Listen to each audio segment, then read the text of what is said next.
In this video, I'll show you how to clear system data storage on your Mac.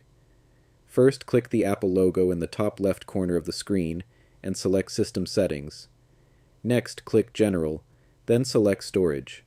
Wait a few moments for your Mac to calculate the storage. You should now see how much space is being used by system data. System data includes temporary files, caches, logs, backups, and other files used by macOS and your applications. The first thing you should do is restart your Mac. This can remove some temporary files and refresh the storage calculation. Next, empty the trash.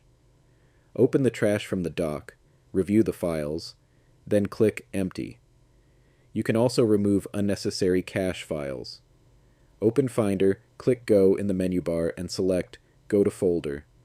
Type ~library/caches, then press Return. You'll now see cache folders created by different applications. Only remove cache files from apps you recognize and avoid deleting the main caches folder itself. After that, return to the storage settings and check for old iPhone or iPad backups, unused applications, large downloads, and old macOS installation files. Delete anything you no longer need. You can also clear your browser cache. For example, in Safari, click Safari in the menu bar, select Settings, open the Advanced section, and enable the Develop menu. Then click Develop in the menu bar and select Empty Caches.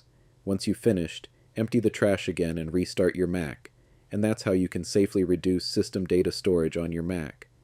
If you found this tutorial helpful, leave a like, subscribe, and I'll see you in the next video.